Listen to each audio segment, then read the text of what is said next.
Welcome to the International Collective of Female Cinematographers podcast, where every week we will be talking to a different cinematographer and listening to their stories as they navigate the filmmaking world, sharing secrets and experiences to empower our community. The ICFC is a collective of professional female cinematographers from around the world who provide each other with community support and industry advocacy. We are your hosts, Emilia and Akina. Today we are so excited to welcome Sophia Stieglitz.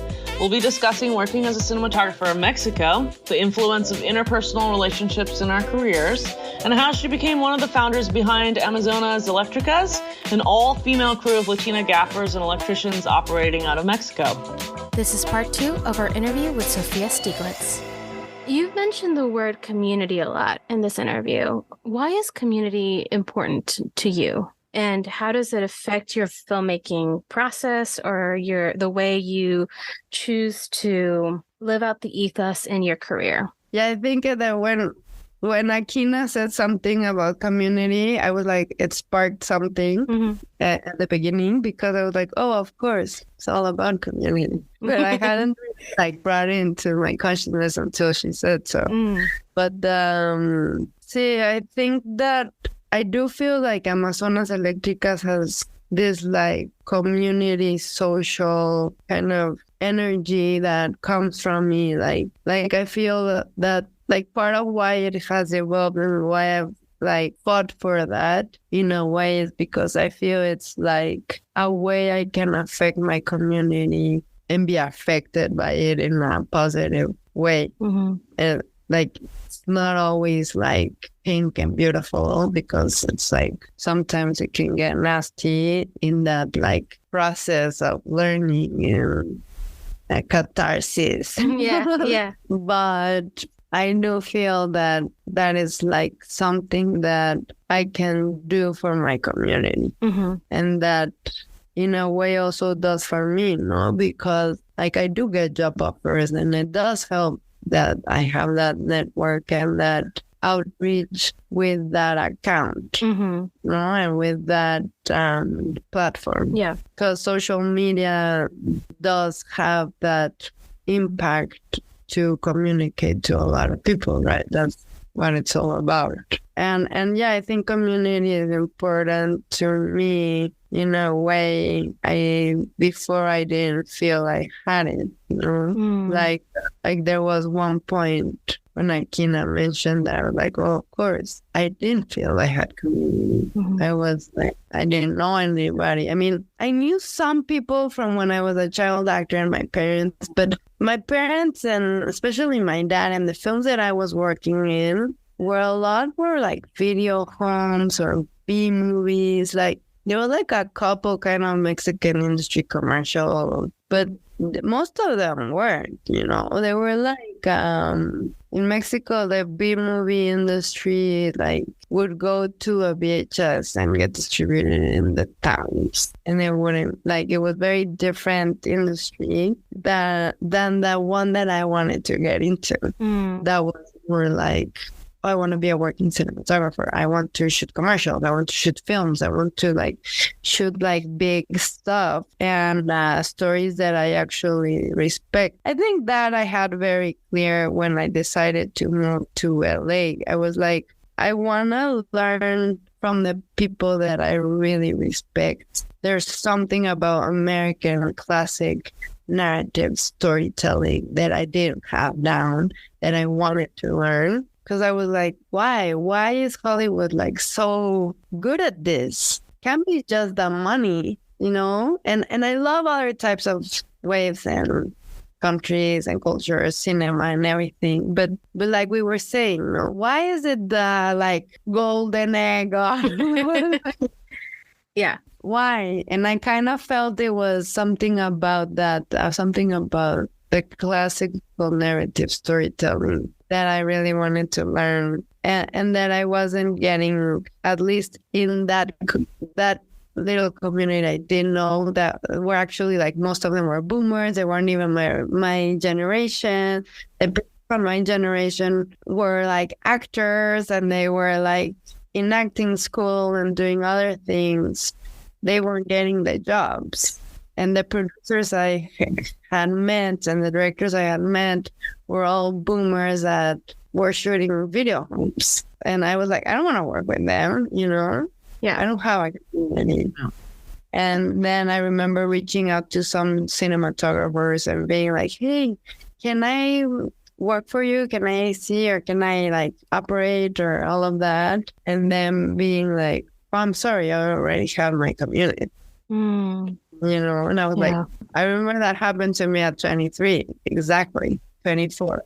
You know, I was like, wait a sec. Oh, right. And then there was more established cinematographers that actually did give me opportunities. So it was interesting to see how the up and comings in that time, they were like, oh, I have more people and we're going and we're in the hustle. But the ones that had been around for 30 years or 20 years, they were like, oh, yeah, sure, come. We'll hire you a couple of days, see what you're about.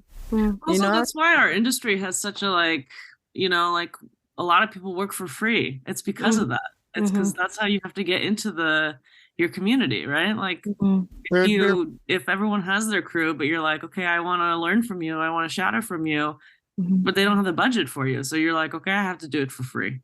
You know, so definitely bad system. We've all put in a lot of free hours. Yeah. No? Yeah. And then people take advantage of that too. Yeah. Yeah. 100%. Yeah. Yeah. I'm also hearing that you've been very proactive about reaching out to more experienced cinematographers and acquiring like mentorship, informal mentorship from them.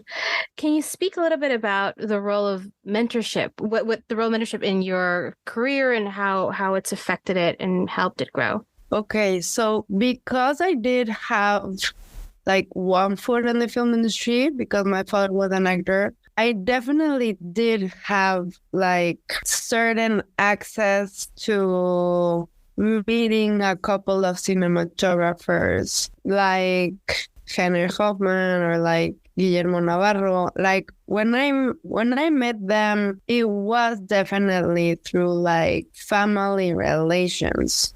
Those were like the first ones.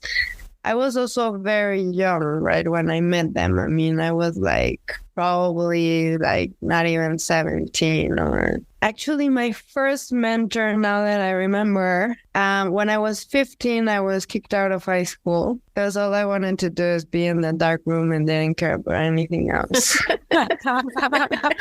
Didn't do really good in my other classes. And then I was like a rebel without a cause and just would fight over anything. And got kicked out and started doing like the GED Mexican thing. That's kind of different but similar. So by then my mom had divorced my dad, had been like, she was working in a production company that the owner was a Japanese cinematographer that was very established. And when I met him, because my mom was working there, I was like, hey, so I already know I want to be a cinematographer. I already studied like photography. I already understand exposure and camera and all of this, like still photography. Can I learn more with you? And he was like, yes, come on. And that was great. He gave me my first like this book of like Tiffin filters and that I still save with like so much love and that I can still use and reference. And then he started, I was his camera PA, but I was 15 years old when that happened. Wow. So really, really young and really, really hungry to learn. And kind of sad that I had been kicked out of that high school, but also kind of liberated because it was like a very harsh environment and community. Like high school is brutal. Yeah. Oh yeah. Yeah. So it was like I was finally out. And I met new people, hung out with the camera crew, started learning the cameras. Back then they would still just use film. I mean, I think like some video cameras were coming out, but he was shooting big commercials. So they would still do them on 35. And then I think it was like 8 years later, the first red camera came out. So like when I was doing the GED, I would work with him, PA on shoots. Loved it, learned a bunch, then passed the GED test, the Mexican one, and that we call the open system, and decided I wanted to go to film school. And then when I was kind of like deciding, because my dream was to go to London, right, since I was like a kid, fell in love with this guy that moved to Spain. And I'm like, wait a second, I think I'm going to Spain now. You're like chasing the heart. And that time, that boyfriend that I had met in that other high school, then I got kicked out, but he was still in that high school. We started dating like when I was 18, like my first love. His older brother is a cinematographer. That was up and coming. And now is ASC and AMC and like pretty established. And then his dad and his mom, directors and producers. So like we also connected because I was already working for this other cinematographer, working in the production company. Like, because when we were not on set, I would like PA for him at his office, or like he was my mentor, right? Yeah. In that way, like very conscious. He was doing a great job, actually. I'm so grateful. And then when I met this other family, because I mean, I didn't know his parents were filmmakers and all of that. Like we just connected on a different level because he was like a weirdo. And like I fell in love with him, and then his family is also filmmaking, and then they introduced me to Guillermo Navarro, and I was like starstruck. I was like, "Hey, so what's up? Yeah. I want to. Can you be my mentor?" And he's like, "Well, I live in LA. It's complicated, blah blah blah blah." But what I did when I was your age, I just got really deep into photography and cinematography. Like, just go to school, focus on that. I'm like, "Well, I already know photography and darkroom." He's like, "No, more. Like, get in it, more." Because I had been kicked out. I had been like 3 years without a lab because I had been kicked out of the high school, and then now I was 18. And he was like, "Yeah, do that." So I was like, "Okay, if you say I should do that, I'm going to do it." So I looked for another photography school. First went to Madrid, like with this guy. I studied a bit, then applied to the film school in Barcelona, and then moved to Barcelona. And it was crazy because at the beginning, I wasn't paying rent. I had fought with my parents, didn't have money, didn't have a job, didn't have anything to like pay my trip abroad. And then from the community of B-movie people, they were like, "Oh, do you want to act in this movie?" It was nothing. They gave me like $1,000 for like a 2-month production. Wow. It was nothing. But I was like, "Yes, please." And then that's what I used to buy my ticket to go to Spain with. Wow. And this, my partner, my boyfriend, he was like, "You don't have to pay rent here. I'm have to pay it anyway." Like, he was super privileged, and his parents were actually paying for his rent. And I kind of got on that boat in a way. I was like, okay. And I had like really bad relationship with my parents back then because I had been kicked out. I was working and everything, but I was just like pretty crazy. I was working and learning, and I knew I wanted to be a filmmaker, but at the same time, I was highly irresponsible and would like leave my house 3 days without calling and do crazy stuff. So, and like smoking weed that I was doing back in the day. But I kind of felt like really supported by this guy in that moment. We were really young. We were 18, 19, just kind of like leaving the country, going to study abroad. And then when I got to Spain, I got a job and I was working like anything they would give me without papers. So I was like a waitress at a store thing. And that's the only time in my life that I worked in something that is not film, because I was like, I need to be here. And my parents like are not helping me. And not only because they don't want to, they can't, right? Like not everybody has that situation. Like, yes, I've had a lot of privilege, but my dad as an actor has been like, it's been really hard for him too. Like, especially in Mexico, like in that time of the industry, it's like not like in America that the actors get like $20 million per movie. Mexico, that doesn't exist. They get like normal payments, like, I don't know, nothing compared to that. Yeah.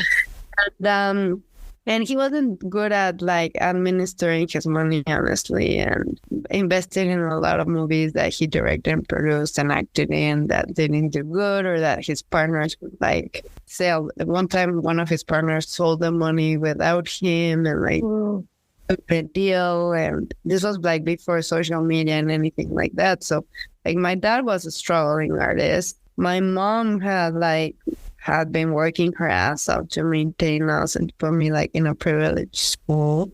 And then I get kicked out. So she wasn't happy about it. And then she was kind of happy when I got that job, because she also was like, oh, maybe that was like something good that she promoted and helped me with, because she was working there. But then when I was like moving, she wasn't really, I don't know, I think it was hard for her, right? Because it's like when the kid leaves you fly out of the nest. Yeah.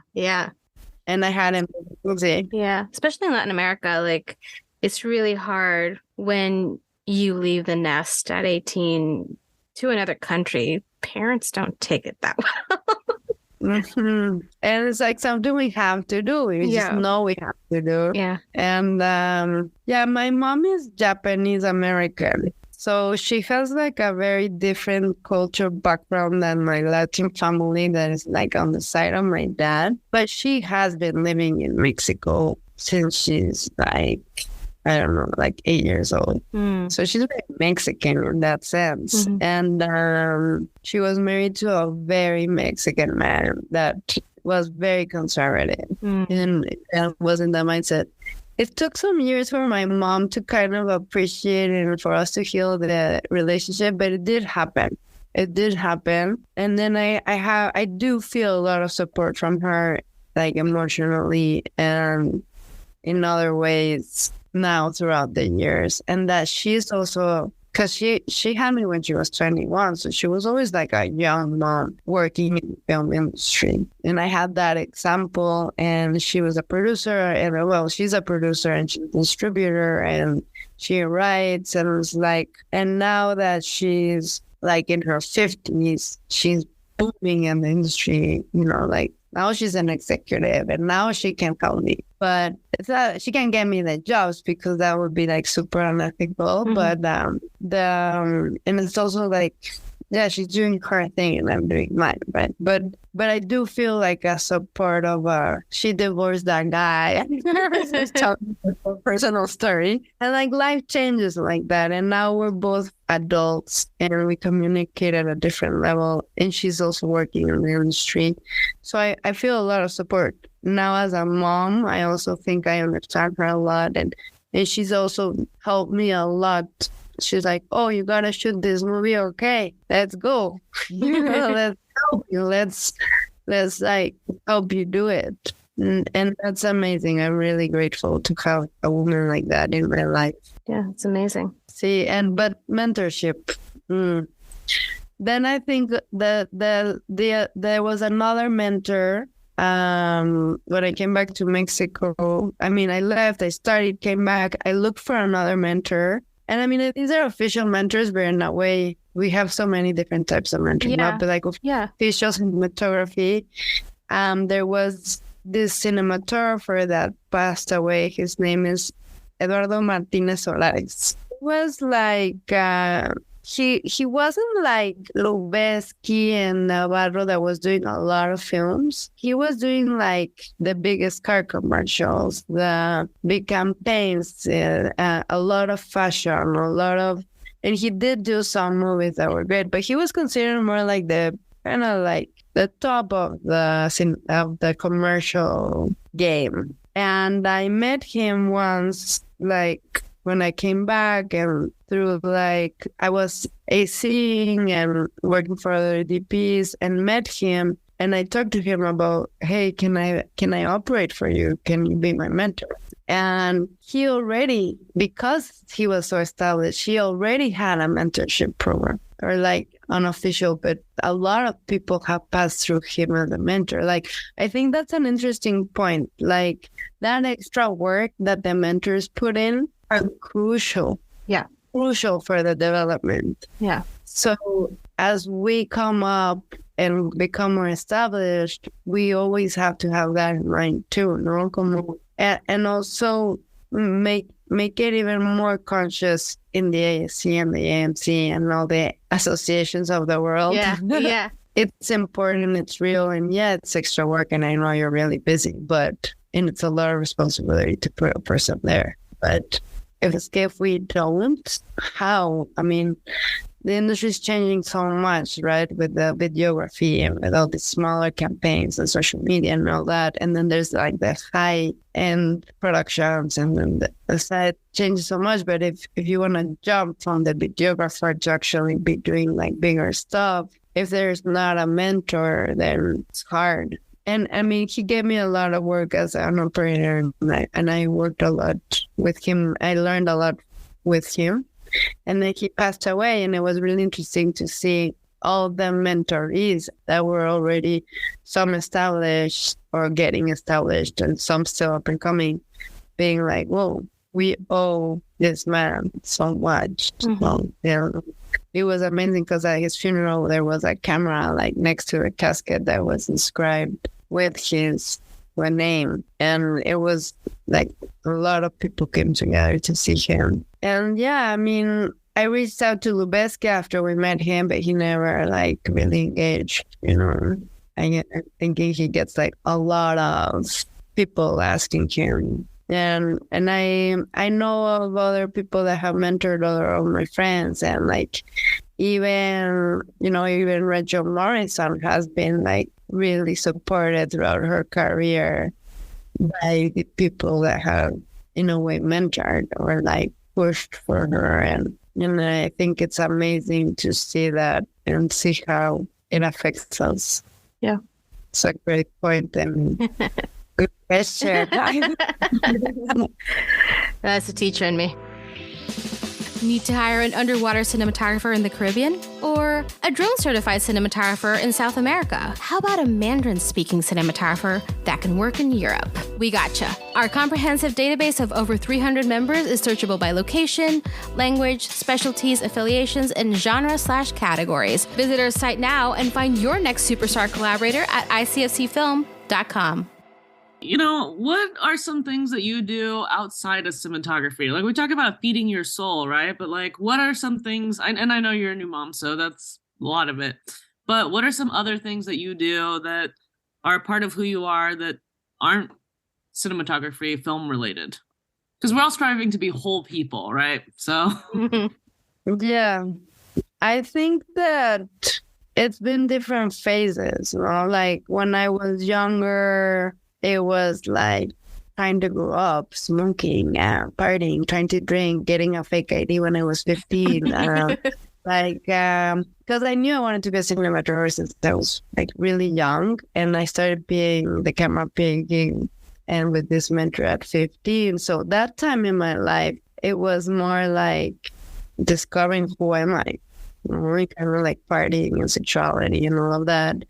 And then my 20s, it was like I moved to Barcelona. That is like a very heavy art city. Everything's about art and design and the surrealist and Gaudí and architecture. So I think there I started pulling from art and from music. And I remember I went into piano classes.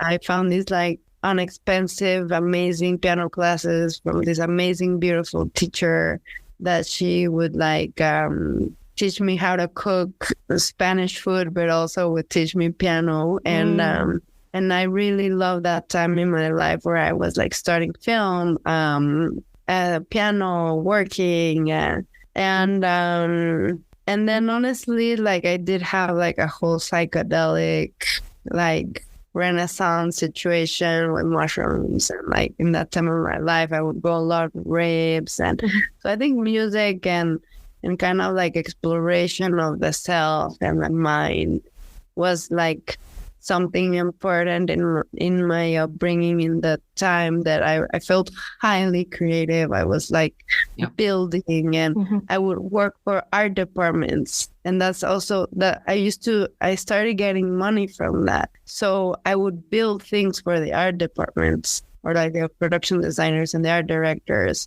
and then I slowly started getting like bigger gigs, and like, oh, now I have to build like this tree. And so I was like, I had my tools, and I was doing carpentry, and I was doing like big papier mâché and airbrush, and like really focused on that part of filmmaking while I was starting to be a cinematographer. But it was definitely like art explosion at the moment in my life. And I've never considered myself like those brains that are like encyclopedias. And I think like I really respect that. Like, Emmy, I think you have a lot, like you're really good memory, and you know, like you can tell me the name with date, and like, and I've never felt that kind of brain. Like, I'm like, oh yeah, what was his name? You know, like, I'm not that type of more intellectual. I mean, everybody's different, smart, different ways, no? But I don't consider myself like I might sound eloquent, but I'm not. I don't consider myself driven by like intellectuality. But that time in my life, I think feeded that, like helped me in a way, because I learned about art history, and the city kind of like promoted that in a way. And then I graduated from the film school there, came back to Mexico, kind of continued in that kind of wave of being an artist, and like painting or playing music and learning music and jamming with people. And also like throughout, I think that time with the psychedelics and all of that, I kind of connected to nature. And I realized like, oh, I love being in nature. Because when I was younger, I would go to the beach or go to a mountain, and it was amazing. I mean, nobody can deny it. But I wasn't really conscious of how it was feeding my soul. I mean, I live on the outskirts, or my house is in the outskirts of Mexico City, in like a mountain town. And I dream about like, oh, maybe I should move back, but maybe it's Topanga, or, you know, like I'm looking for this, like, and New York is so special and amazing and hard and intense, but I found that there's a great industry there. I'm getting work. I have to like keep working at it, because New York is, in a way, it was a dream for me. I never thought I could get work in New York. And then it kind of happened, and it materialized, and in a way. But yeah, and New York has amazing nature too, you know, like it's like right there. So there's this thing about being in nature that I think is important for me and my soul. Besides filmmaking, and that can give me like the energy to continue. Well, okay, we're going to go into a really big, final, not really scary question. It's a 3-parter. So number 1 is, what is your favorite movie?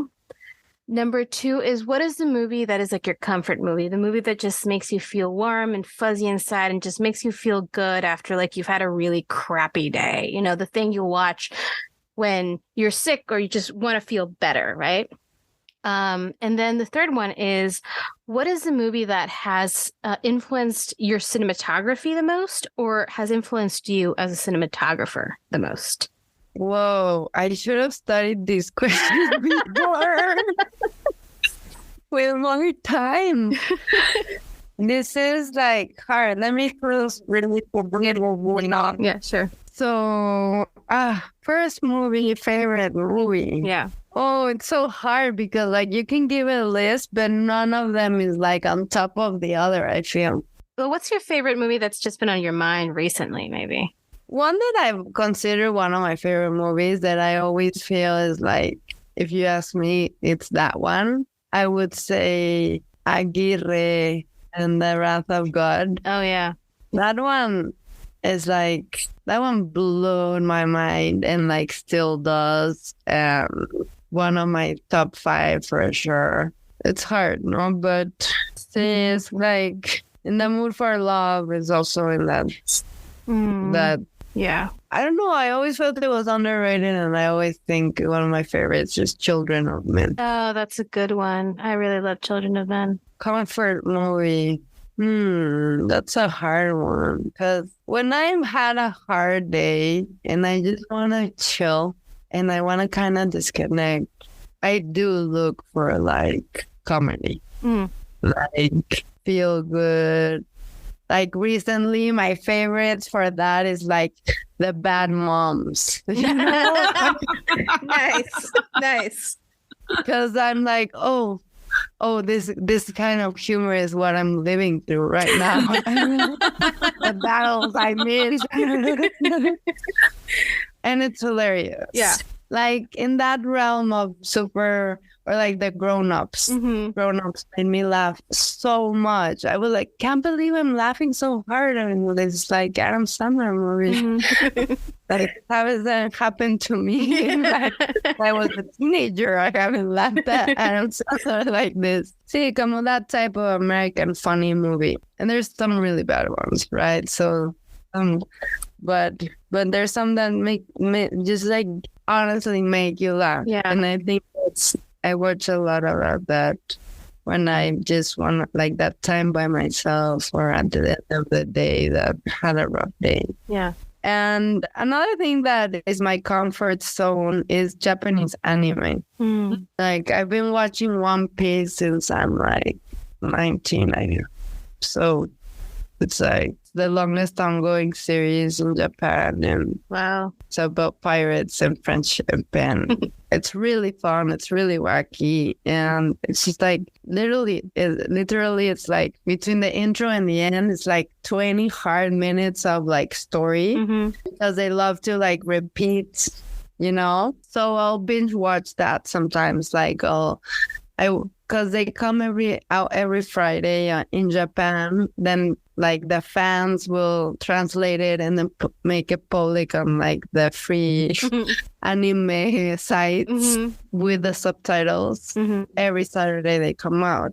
So now I don't have time to watch it on Saturdays like I used to. So now I'll just not watch it for like a month or two, and then I'll binge watch those 20 minutes back to back. Nice.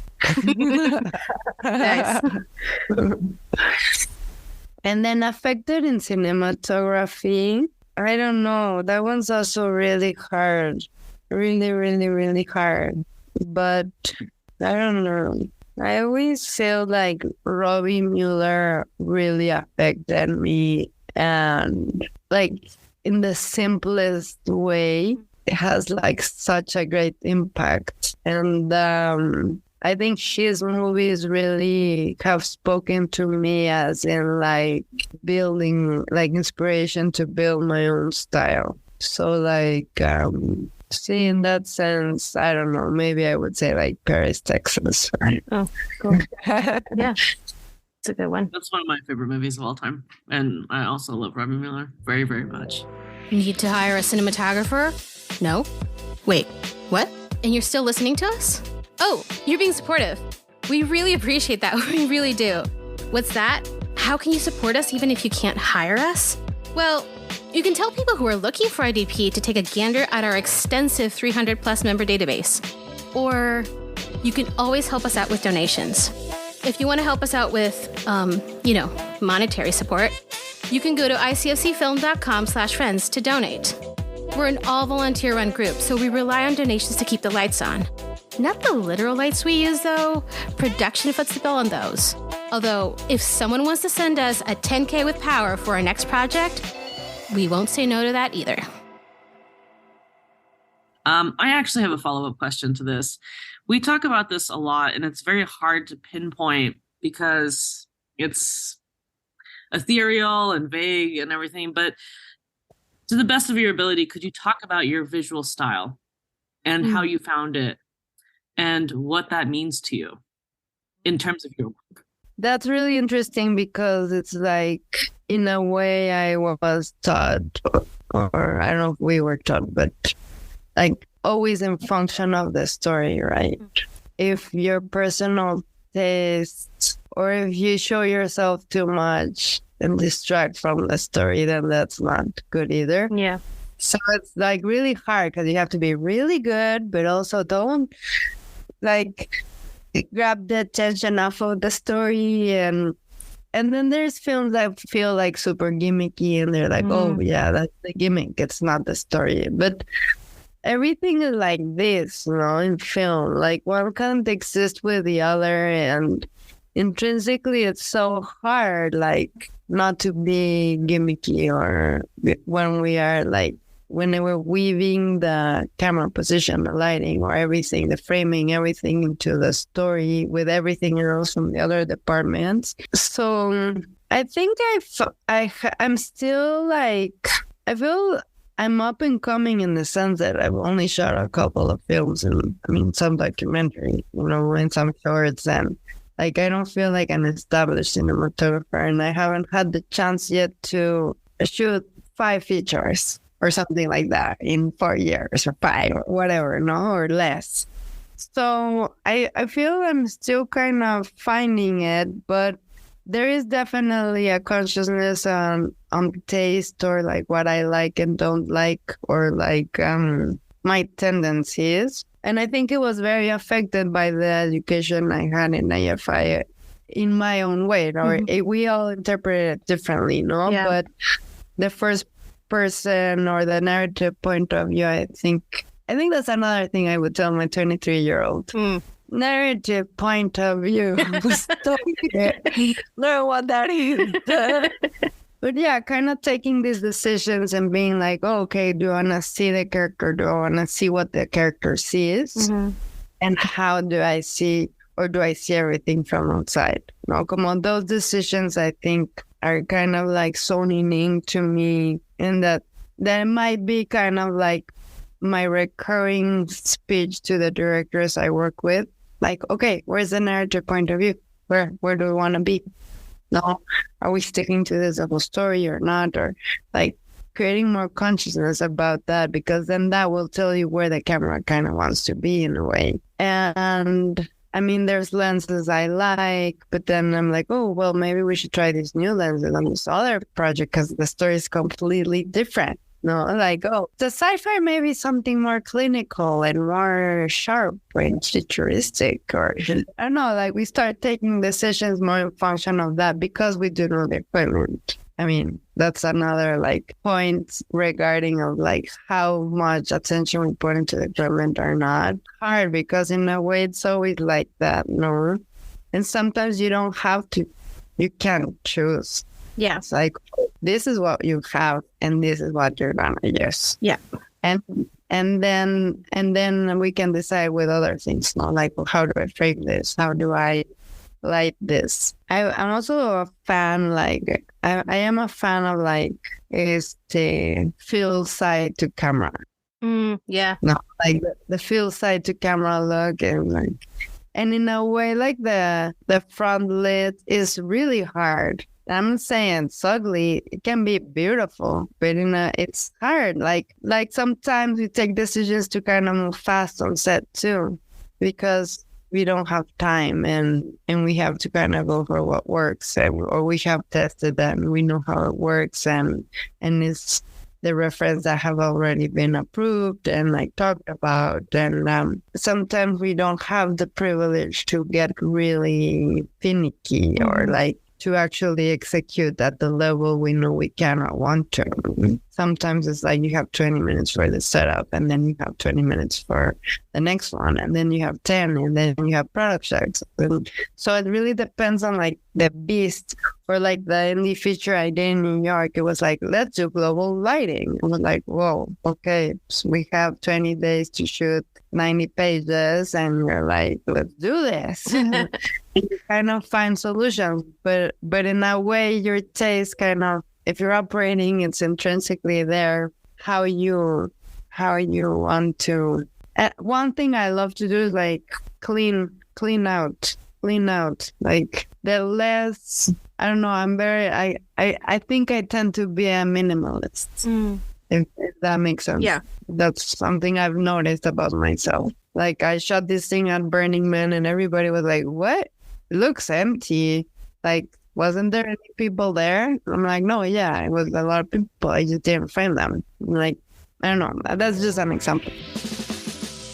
Pt2 is a woman and Latina-owned boutique camera rental house based in Los Angeles. They are passionate about the nuanced design that goes into visual storytelling, and as such, are committed to supporting filmmakers tell their stories with the best tools available. Plus, for busy cinematographer or camera crew parents, they also offer childcare services during prep. So when you're looking for camera rentals for your next project, check out their extensive repertoire of optics and cameras at www.bcine.com or write to rentals@bcine.com for general inquiries.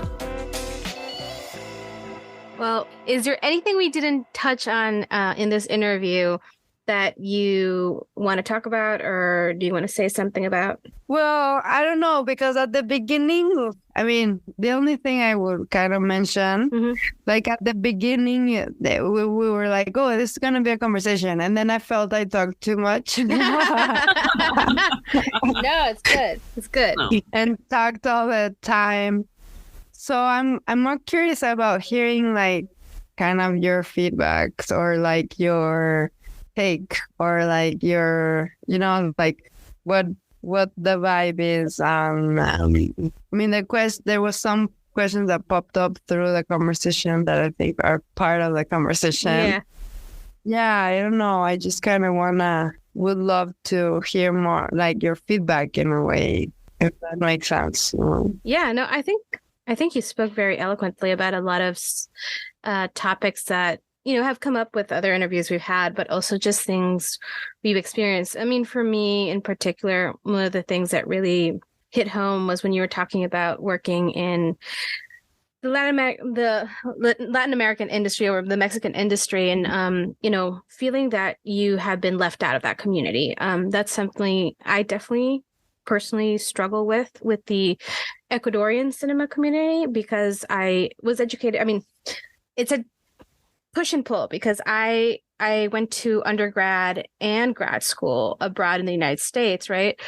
I do know the key players of that community. I've worked in some Ecuadorian productions, but it's been really hard for me to get a job there. I put out multiple calls being like, hey, you know, if you need a DP, I'd love to just let me into interview. I love to interview. And I haven't been able to get an interview in that industry. And it's been really frustrating, because I do want to contribute to that industry as well. But it's very closed off, and it's very small, and I don't feel that I'm actively part of that community. And so it's what you were talking about, your experience with the Mexican community has been, I was like, oh yeah, okay, that's not just me kind of thing. So that felt really illuminating. And also just the issue with like visibility of women behind the scenes in Latin America in general. Again, going back to some of the experiences I've had in Ecuador, when I was a teacher, one of the things that kind of really struck me about how important being visible and feeling like, oh, I'm doing this job, and is I was teaching at one of the universities, and I was teaching kind of the second level, like intro filmmaking course. It's called Image and Sound 2, or Imagen y Sonido 2. So the students, they're like usually sophomores. They have a little bit of experience. They're not completely green. But so I was teaching them a kind of bare bones lighting class, you know, kind of like if you have no budget, how you can light something outside. I was like, you can go buy the $1 beadboard off like the paper store kind of thing, and how you aim that. And I was walking back to my office after that. It was like 5:00, and this girl who was in my class, you know, comes up running after her and goes like, teacher, like professor, like, and I'm like, what? And she's like, I just wanted to tell you, like, thank you so much for being our teacher. And I was like, why? Like, I just graduated at 5. I hadn't shot a feature. I'd like barely gotten my career off the ground. So I was like, why? Okay. Like, I didn't think I was like that great. And she was like, no, I've never seen a female DP, and I've never like I didn't even realize this was a career you can do. And just seeing you being able to teach and like being like existing makes me confident that that's something I could do. She's not a DP, but just like the moment that she's like, that opened up her world as to what she could do. It could be. I was like, okay, I get it now. This is why this is important. Why visibility in these communities is important. Like why existing or like doing what I do is important just beyond like what I'd love to do as a job. So I think you talking about community and the changes you've been able to do in Mexico in particular are really inspiring to me, I think. Thank you. I think that's so interesting. And I absolutely agree 100%. It's just that conversation just reminded me of something that happened to me. And when I was pretty young, I was like 10, maybe 12 years ago, I saw an Asian DP for the first time, an Asian woman DP. And I'm not going to name who she is, right? But I kind of did the same thing. I went up to her and I was like, it's so inspiring. I've never seen a woman DP before, a woman Asian DP. And she was offended. She was really offended because she was like, you've just reduced me to an Asian and a woman DP when you could just compare me to a DP. And I was like, of course, I don't mean it that way. It's just that it's inspiring to see it, right? Yeah, but I was like thinking, like from her perspective, I was like, oh, I've just like taken you from DP to Asian and woman DP. And I think to her, that was like reductive or something, Right. Yeah. And that's interesting because that was her battle at the moment. Yeah. And not yours. Yours was like, stars. Yeah. Right. But she really was like not friendly about it. She was like upset about it. And it took me a long time to process. And I was like, I think about that regularly, that like at the one time, like it's our strength that, like it is a strength that we are women DP also, right? We have our own perspective. We have our but also at the same time, I always keep that in mind that we are DPs, right? And like, I always think about her perspective in that way, and not saying that like that's right or wrong, but like that other people feel that way, Well, I think that's ultimately kind of the end goal. I think integrating both the idea that like our womanhood or our femaleness, I guess, is part of what gives us a unique point of view, right? What we bring to the table, but it is not the entirety of it. In the same way that I could say like my Ecuadorianness is part of what I bring to the table, but it's not the entirety of it. Like it affects the way I see things. It affects the way I will do my job for sure. And it affects the way of the point of view I will bring to the story. Right. But ultimately, I think the objection to all this being just like being reduced to these parts of ourselves is that when we're at the hiring table, when we're being considered, we want to be hired because we're good at our job, because we bring a unique point of view, because we are a DP and not necessarily a female DP, an Ecuadorian DP, a Latina DP. Like, just like, I'm just as good as any other person. And like, you're hiring me because I bring what you need to this table. Yeah. And that's the battle.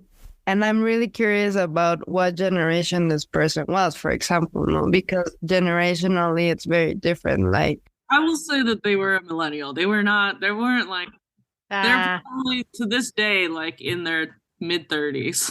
Oh, wow. Yeah, which is surprising, right? Because you would think that it would be a boomer or something.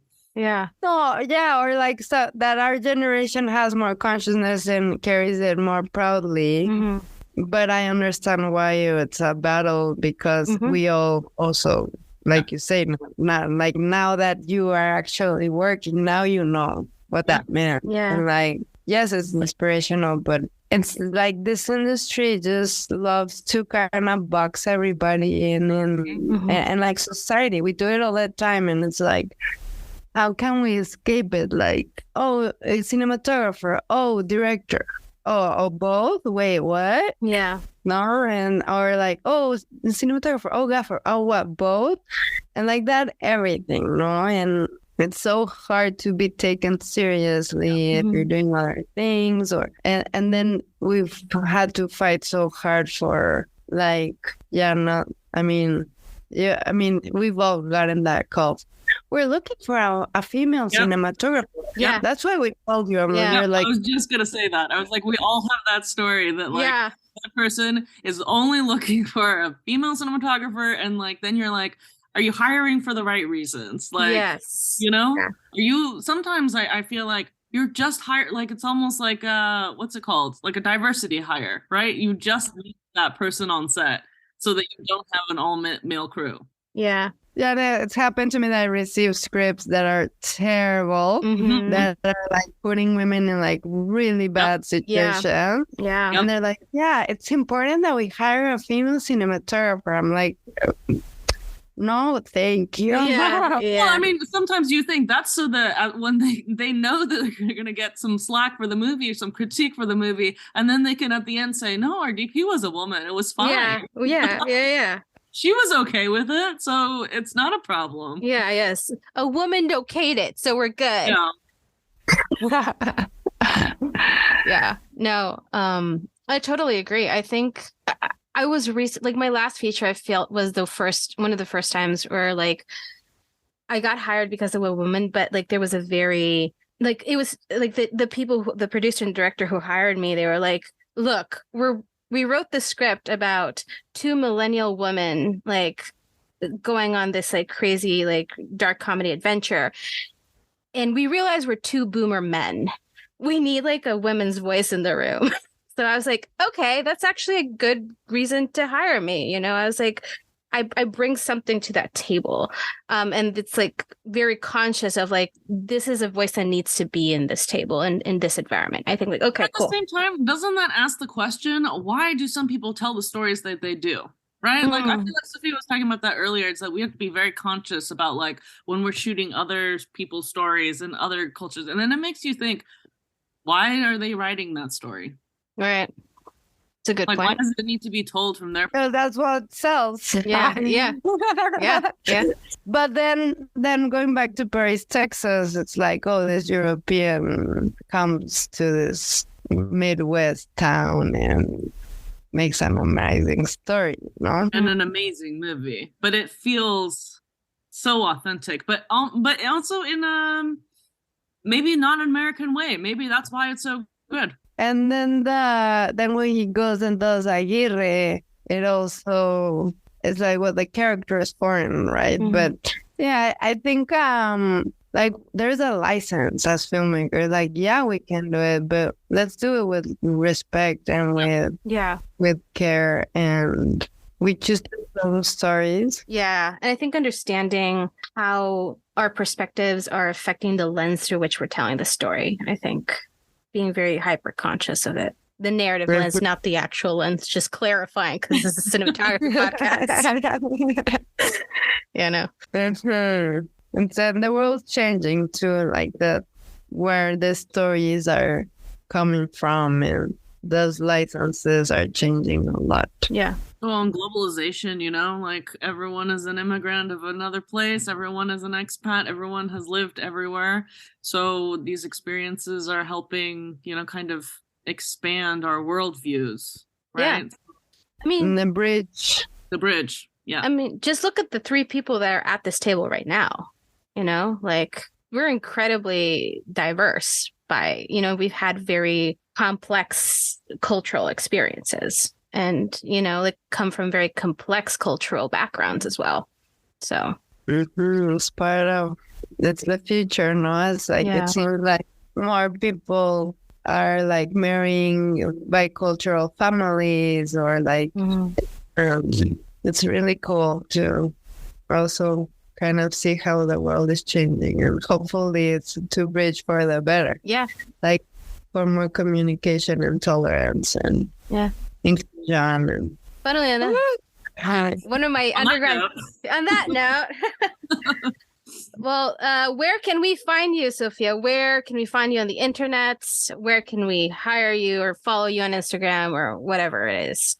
My Instagram is Cinema Sophie with Sophie, Cinema Sophie. And my webpage, sophiastieglitz.com. You'll find it there. And my email. Everything there. Yeah. cinemasophie@gmail.com. Awesome. And yeah, I mean, reach out. Would love to hear from people through this experience. Would be amazing. And thank you so much, Amy, for inviting me. And Akina, thank you so much for you both for like holding the space and making this happen. It's so important, and I'm really excited to hear all the other ones, and that I feel that this is something important you're doing for the community, and definitely the ICFC is important and is giving a lot of exposure to all of us, and it's so good to see that you're putting in the time, you know, to help the community, because like you were saying, like maybe right now it's not in Ecuador or whatnot, but it's where you live. It's a community you're a part of. Yeah. You know, you're in LA, you are working there, you live there. That's where your friends are. And it's like, and it ripples throughout, right? Like there's so many ICF,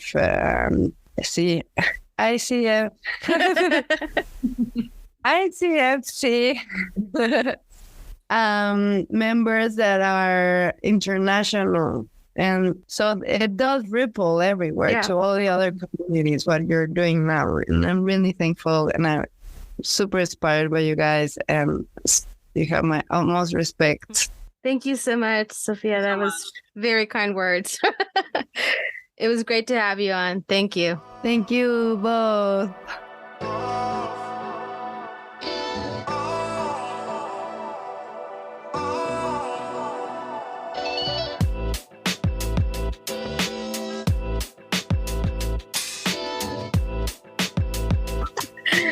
I love Sophia. She was one of my classmates at AFI. I haven't talked to her in a while, and I love talking to her because she's just such this beautiful, positive spirit. And I forgot how like uplifted I feel every time I talk to her. So, and also I love how honestly she's so open and honest. You know, like, I love that so much. It's just like, you know, like what she's talking about with her family and her family relationships, like those things are all so important, and like color your life and make you see things the way that you do, you know, like at the end of the day, like, yeah, we're DPs and we all come from different places, but like we all have the same kind of struggles growing up, and family, you know, issues are a big part of like who we are as people, you know? And I think she's so honest with us and able to share that with us. And I think that, you know, those things are really insightful. Yeah. Yeah. Yeah. I think the family thing in particular, I was like, oh yeah, that's an aspect of this whole journey that we haven't really touched about, like where we come from, and like sometimes how, especially if you come from families that value us going into more traditional jobs, putting it nicely, and how much that can be of a struggle. And look, my family's very, very supportive of me now, and they were never unsupportive, but there was a moment where like it was definitely a big struggle for them to really come to terms with the fact that I was a filmmaker. I like to joke that my parents really, I've mentioned this before, my parents are academics, you know, like academics and schooling and like that sort of stuff has been very important to them. And they wanted me to go out into the world and make a difference, right? Like that was a very core thing. My mom really wanted me to go into STEM fields. Like she really wanted me to become an engineer. And the joke I say about my parents is they really wanted an engineer and a philosopher, or an engineer and a lawyer, and they got a filmmaker and a philosopher. So like, you know, and like coming, you know, how those familiar relationships and the amount of support we get or don't get as we're going up and going into these careers does affect us. And I think well, I mean, I think like, you know, from being a parent standpoint, like I can see, hey, like, you know, the industry, like unless you come from the industry, it seems like a very daunting industry to enter, you know? And also a lot of people don't know a lot of, like you say, you throw gaffer around, like people don't really know what that is. A lot of people don't know what exactly a gaffer does, you know? Or like thinking about like, you know, like some more nuanced titles in the industry. But even, like recently, my mom still doesn't really understand what I do, Oh, that was a whole thing when I first she still thinks that like I'm somewhat of a director, and I'm like, no, like I don't really, yeah, like that's kind of, and then now she just says like, oh, camera person. Yeah. Like, well, okay, that's close enough. I mean, and also I think that like, but like so I think a big part of it is like this lack of understanding of how the structure of the system works. And that goes as far as even the people who are in the industry, right?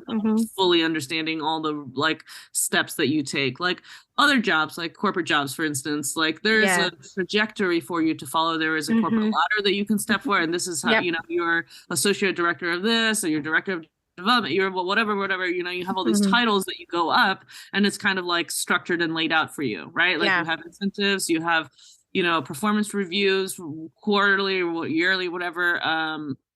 Look at me talk. I don't know about all these things. I don't. Well, no, you're right. I have worked in a corporate structure. Okay, so I have that sounds about right. I mean, right. There's the like dealing HR and payroll and all these different things.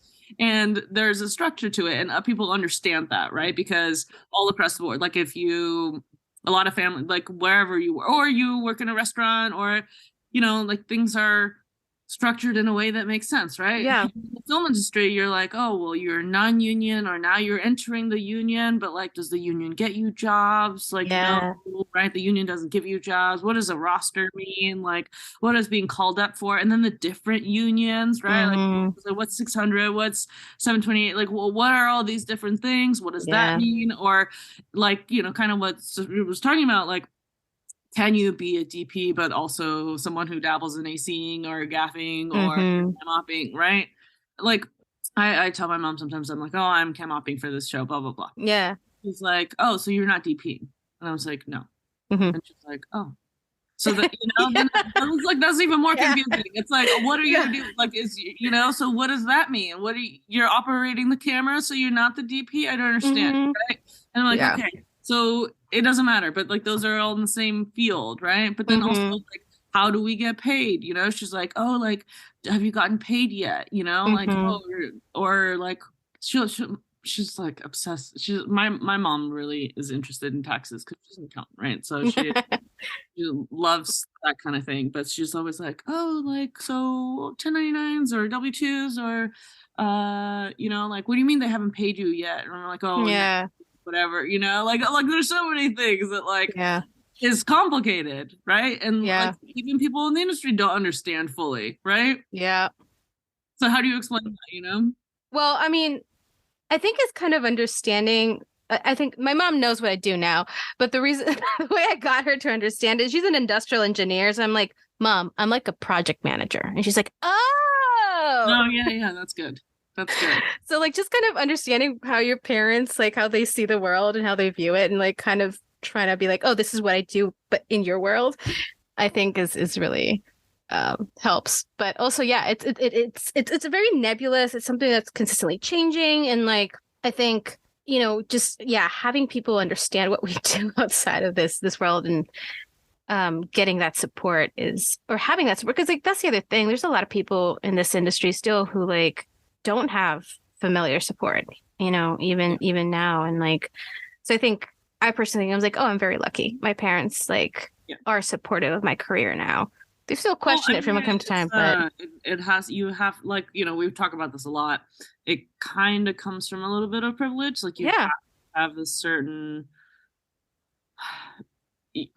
not like full on safety net. There are lots of people who work their ass off. Like I worked my ass off also, right? Like I had a full-time job. I went through college. I worked on the side on the weekends, kind of what back to Jendra's episode. Like I did the same thing, right? I also worked really, really, really hard to have kind of a system. And at some point, like, there's a part of my life where I had one foot in and one foot out because I had to have another job to like pay the bills, right? That wasn't in the film industry. And I did that for a long time till I like, you know, took my other foot out and said, okay, I'm diving in and struggling. And, you know, like I'm lucky in a lot of ways. Like I have a really incredible supportive partner, you know, and in some ways, like that serves as like a psychological safety net in a lot of ways. Yeah. I'm lucky because of that, right? Like I can take kind of chances like that and do certain things, and not everyone can. No, I think we undervalue, or we don't talk about like, the psychological safety net that just some of us have. I mean, that's really important, whether it come from a partner or your parents or your friends, like that is really important. And like, we don't talk about look, like you have to like have a certain X amount in your savings to like carry you for a couple, you know, at least a year. Or like, you know, that's a big deal. I mean, like I had to take a technically non-film job for 3 years. I was working at a TV station in Sacramento from August 20. It's film adjacent, but it's not quite the same, you know. And like it was different enough that, you know, it was a different structure. That's why I did work for a corporate structure. That's what I meant, you know. Like I had a 9 to 5. I worked in the marketing department, and I really value my experience there and value the time I was there. I met some really incredible people. I'm not going to devalue that experience at all. But there was a moment, you know, there were 6 months before I quit where I was just like, you know, I was outgrowing the job and I was outgrowing the need that I had for them. And I was talking to a friend, you know, and I was like, look, I'm done with this job. I'm like, it's making me miserable. It's like, I really want to like just jump back into filmmaking and just go for it. But like, I don't have the financial stability quite yet. I was like, I had very little savings. I was like, I can't just like jump off the deep end and like financially speaking and move back to LA and make it work. Right. And like, it was someone who would be like, just do it. You need to do it. And I'm just like, it's not that simple. It really isn't. Like, I don't have the financial safety net to do it right now. And it took me those other 6 months to like get to a place where I was like, okay, I have enough of a financial safety net for myself to be like, okay, I'm quitting my job, going full freelance. Right. But it's not that simple, you know, especially if you don't have that emotional or financial safety net for yourself. Right. And then there's also consequences to it, you know, like some part of me feels that like I'm maybe a few years older than where I should be, you know, maybe like my career like should be in a slightly different place based on how old I am. But also like that's a crazy thing that I think of, you know, the number is an arbitrary thing. Like our careers hit when our careers, and it's not like I'm comparing myself to like this person or that person did this, you know, it's like that is a losing game, you know, it's like some like you could, you know, like if someone shot their big feature and went to Sundance and they were 23 years old, like this is never ending, right? You can't do that. But at the same time, I do feel that like had I had an extra 5 years where I wasn't struggling and wasn't like having my, you know, like real job, and also you know, full transparency, like I had another job that like paid really well, you know, so it was like accustomed to a certain kind of lifestyle because I had like a salaried job that was really cushy and comfy and like made me think like this is a very viable career path that I'm going to give up, right? Yes.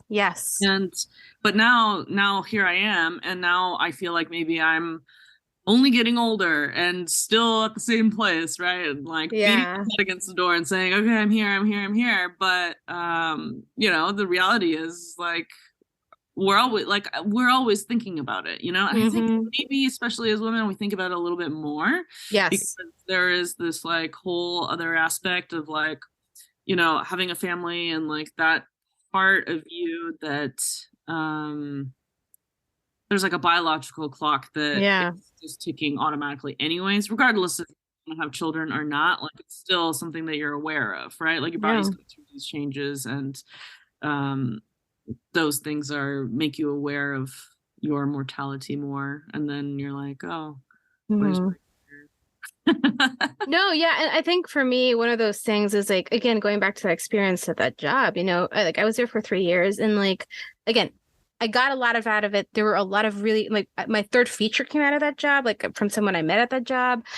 I've met a lot of really amazing people there that are filmmakers in their own right, and like amazing humans and collaborators. And But there were moments where I'm just like, did I lose those 3 years? Did those years like stop the momentum that my career could have been having? And there's a bigger aspect to that. I was like, well, about 2 of those years, it was the pandemic. So like, you know, like, okay, you were gainfully employed in the pandemic. Do you really want to complain about that?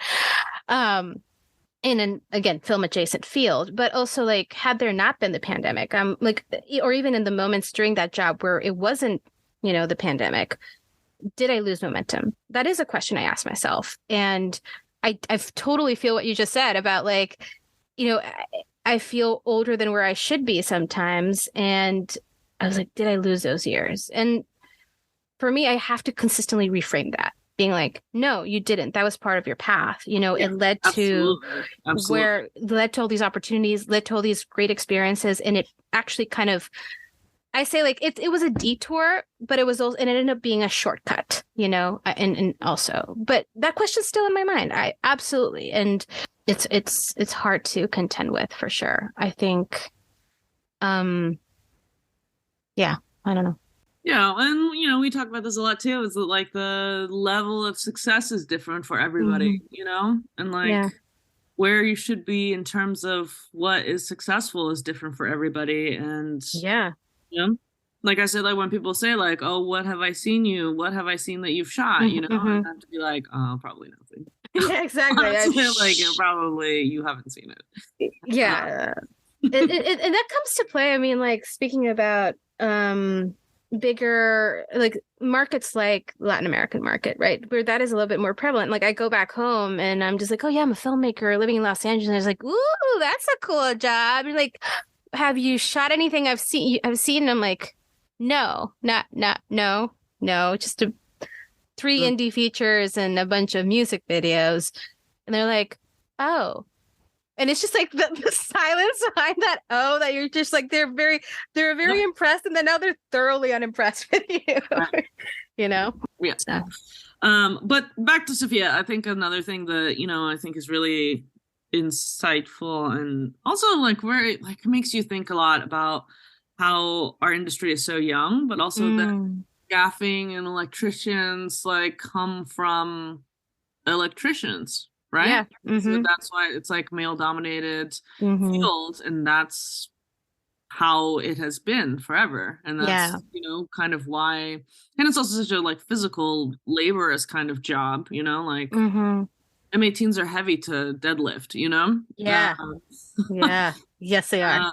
So like, that's interesting to me why, you know, like, I guess that it could be a social, I mean, I guess it's obvious, right? It should have been obvious, but it's something that we don't like take time to think about and be like, oh, like that is why you don't see as many women in G&E.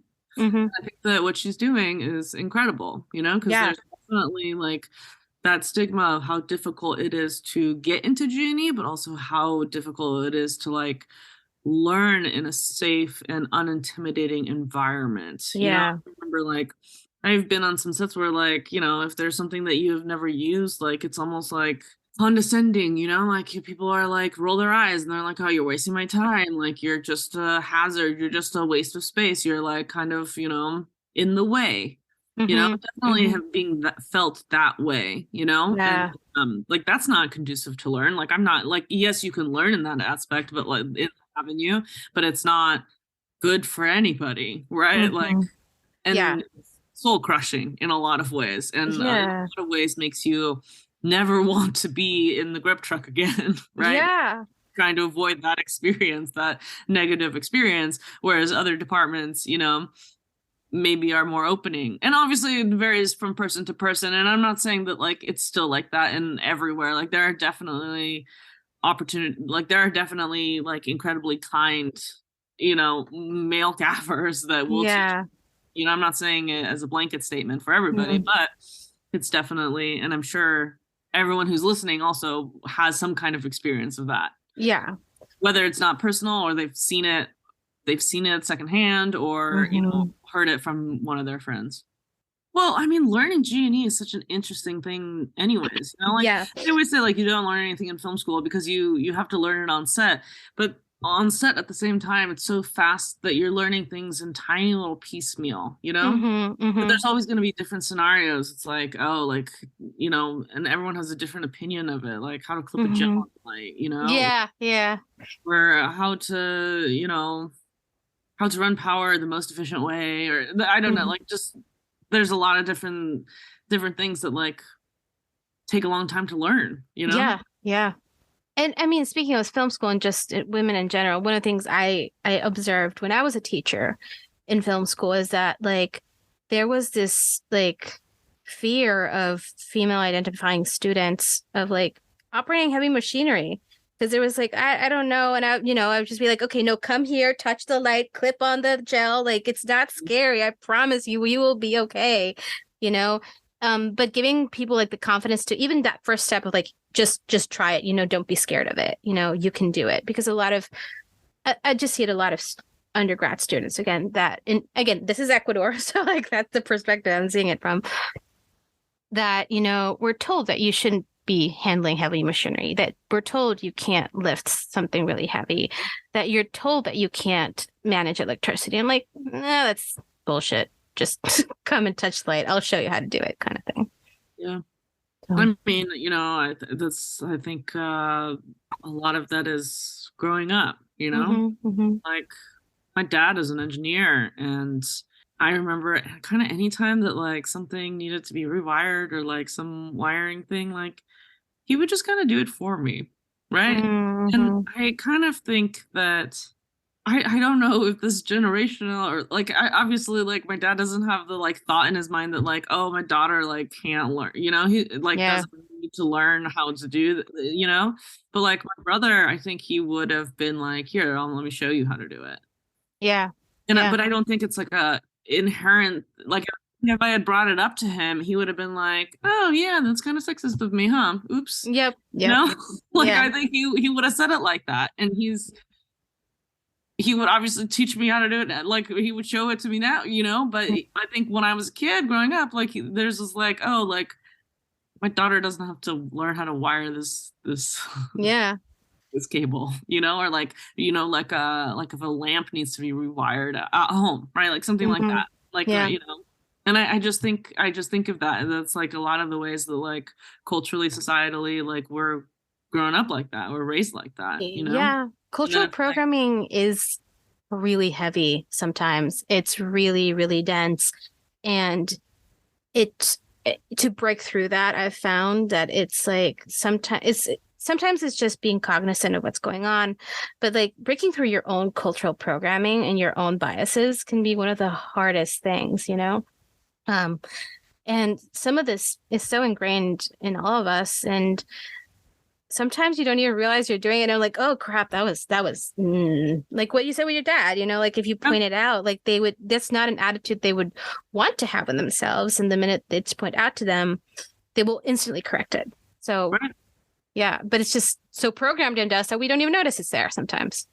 Well, and also, you know, like we have to be, as women, we have to kind of be honest, you know, like there's times where, I will be honest, there's times where like, there's a lot of really heavy stuff to load and someone's like, do you need help? And I'm like, no, you know, I don't need help. But then you're like, well, if you want to lift that, if you insist on carrying that, I'm not going to fight you for it. Right? And you know that like that guy was not going to ask me to carry his Jenny, like lift the Jenny up or like whatever if I was a guy, right? Yeah. But also like me, and to like, so here's the thing, right? Is it my responsibility to say, okay, no, this equality issue, right? Like, no, I should say no, and I'm going to fight to lift to the Jenny. That's what it should be, right? Like, we should be doing things like that. Right. If we want to be equal, if we want to be respected, and we want to have these things, we have to also stop doing certain things to be like, you know. And I'm not saying like there's some, obviously like it's not in like coming from a condescending way, like oh, do you need help with that? Like, you know, like I don't need help with that. Like I don't think they mean it that way. They're literally just asking out of like their cultural programming and their societal programming where they're like, let me be a gentleman and say, oh, I'm free anyways, and do you need a hand with that? Right? Yeah. I mean, I'm inclined to say yes more now, just because I'm just like, I'm 34 and my back is just starting like 100%. You could carry the airy case 100%. By yourself. Well, and okay, hold on. And also, it really, okay, it also depends on what role you are, right? Like, if you're the keeper and your grips are there, like, okay, sure, you're not doing it anyways, right? Yeah. Yeah, I'm really bad at the thing. Like, whenever I have an AC and like I'm just so used to like picking up my own camera and just moving it, and then the AC will run behind me, being like, "No, that is my job," and I'm like, "Oh, that's right. I'm sorry," kind of thing. Yeah. So, yeah, absolutely. Well, thank you for joining us for this week, and we'll see you next week. Thank you so much for listening today. Please follow us on Instagram at the ICFC. You can also reach us by writing to icfcpodcast@gmail.com. This episode was produced by Emilia Mendieta Cordova, Fabian Hausepian, Akina Van de Velde, Senda Bonet, and Barbie Lung.